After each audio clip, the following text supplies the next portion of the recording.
vida es más allá de la charla que hacemos nosotros en esta primera media hora, que hablamos tonterías y demás.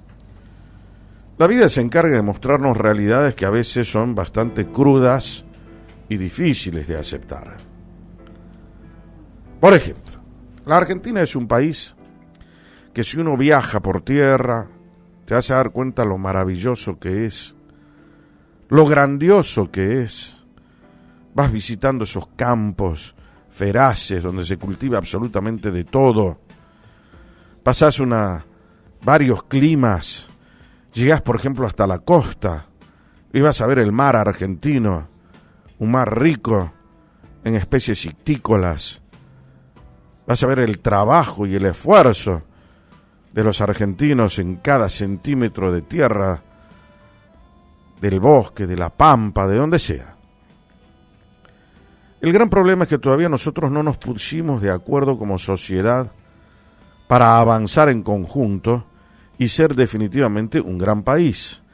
Claro que para los argentinos eso es muy difícil. Nos cuesta acordar. A eso es lo que se le llama, o lo que yo personalmente le llamo la grieta. Que ya muchas veces hemos hablado de eso. Pero ahora quiero hablar de esta grieta acentuada que se ve hoy. Se está discutiendo en el Congreso de la Nación a esta hora el famoso acuerdo del Fondo Monetario Internacional. Ese acuerdo con el Fondo Monetario Internacional que está lleno de complejidades.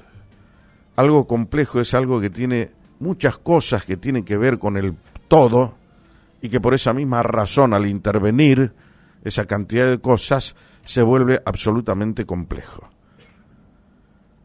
La Argentina, en el gobierno de Kirchner, le dijo chau al fondo porque Néstor Kirchner le había pagado algo así como 10.000 millones de dólares que podía haberlo financiado. Él decidió pagarle al Fondo Monetario Internacional y de allí salió el caballo de batalla del kirchnerismo para decir: nosotros nos desendeudamos, en lugar de endeudarnos, nos desendeudamos.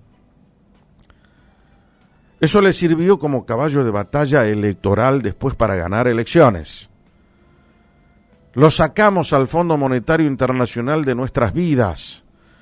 El Fondo Monetario Internacional que signó la vida de la Argentina durante tantos años y tantas épocas y tantos gobiernos, ahora dejó de pertenecer a la realidad argentina para alejarse definitivamente una vez que ha sido desinteresado, porque nosotros pagamos y honramos la deuda que han hecho otros gobiernos. Ese era el discurso kirchnerista.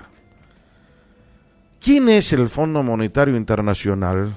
Porque a esta altura del partido, donde cada político empieza a hablar y no hay que creerle a ninguno, ya sea del Frente de Todos, de Juntos por el Cambio, de los liberales, de los socialistas, no le crean. Traten de buscarlo por ustedes mismos. Escuchen lo que vale la pena escuchar. Empiecen a buscar la verdad. Traten de racionalizarla y de aprenderla. El Fondo Monetario Internacional nació luego de la Segunda Guerra Mundial, en que había quedado el mundo maltrecho económicamente. Las grandes potencias habían desgastado todo su energía y potencia en la Segunda Guerra Mundial y necesitaban reconstruirse. Así surgió, por ejemplo, el famoso Plan Marshall que puso en marcha los Estados Unidos para cooperar a varios países que habían sido absolutamente devastados con la guerra, como fue el caso de Japón, por ejemplo, que recibió las dos bombas, la de Hiroshima y Nagasaki. Y luego nació el fondo, con esa impronta, ayudar a la reconstrucción económica y financiera, a reordenar sus economías, a priorizar las cosas que se tienen que priorizar en economía, para lograr que la economía reverdezca, empiece a través de su organización y del orden a crecer y a desarrollar la infraestructura y la calidad de vida de sus ciudadanos. Esa fue la impronta con que nace a través del acuerdo de Bretton Woods. Hoy en día podemos considerar al Fondo Monetario Internacional como el brazo financiero de la Organización de Naciones Unidas, que también Naciones Unidas, se los conté el otro día, nació después de la Segunda Guerra Mundial, año 1945. Ahora, estos países que han sido fundadores de la ONU y que también fundaron el famoso Fondo Monetario Internacional, no está dentro de la Carta de las Naciones Unidas, tampoco del fondo, ser abusivos, pretenciosos con el tema de los intereses, porque tiene otra impronta, otro objetivo que cumplir, que es colaborar, ayudar a reordenar y a reverdecer las economías de los países que son claramente desordenados, esos países que tienen que empezar a desarrollar sus economías para crecer. Por eso es que la Argentina siempre dependió del fondo, porque como siempre tuvo pésimos gobiernos, se endeudaron y tenían que recurrir al fondo. No es como viene a decir el presidente: yo desprecio el fondo. Lo que debería despreciar son las malas políticas de políticos como él, que lejos de luchar por un país libre y soberano, haciéndole caso a lo que dice la doctrina peronista de la cual él forma parte, él dice: es el fondo el culpable. No es el fondo el culpable.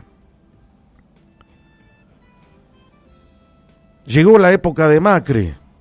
Primero voy a decir una cosa. ¿Por qué le pagó el señor Kirchner al fondo para que se fuera? Porque no quería que lo audite absolutamente nadie. Quería estar en absoluta libertad para hacer lo que la gana le dio con la economía y las finanzas argentinas. Después intervino el famoso INDEC en el año 2007 y le mintió a los argentinos y al mundo. Disfrazó la inflación, no pagó los bonos extranjeros que, evidentemente, a través de la acumulación de inflación mes a mes, se tenía en cuenta esa variación para pagar, y también los engañó. Cuando llegó Macri al poder, había una deuda en default, no sé si se acuerdan. Para financiarse, el gobierno de Kirchner buscó financiamiento internacional fuera del fondo al 8%, y después al 15% con Chávez. Hizo el gran negocio con Chávez, para él y para Chávez, con el 15%. ¿Sabes lo que significa eso económicamente, el 15%? Y el 8% cuando el fondo te está dando a vos el financiamiento al 4%. Bueno, hay que contar, pero siempre contemos la historia completa. Ahora se está discutiendo eso. En medio de la negociación tenemos la imprudencia, por llamarle y ser suave, de un presidente de la nación que dice desprecio al Fondo Monetario Internacional, cuando en realidad lo que deberíamos despreciar es la inconducta de los gobiernos argentinos que toda la vida subadministraron a la nación. Siempre hicieron lo que les dio la gana y no lo hicieron bien, y por esa misma razón tuvieron que ir a pedir después la ayuda del fondo, y después hacen creer que el fondo es el malo, cuando los malos somos nosotros. Esa es la enseñanza que deberíamos tener, y espero que eso digan los señores legisladores que están sentados hoy discutiendo allí, empezando por los de Salta. Yo los voy a seguir muy, pero muy prolijitamente a ver qué dicen, qué historia relatan en el hemiciclo parlamentario, donde solamente debería resonar la verdad para actuar con justicia, con corrección y buscar la salida que el país necesita. Punto.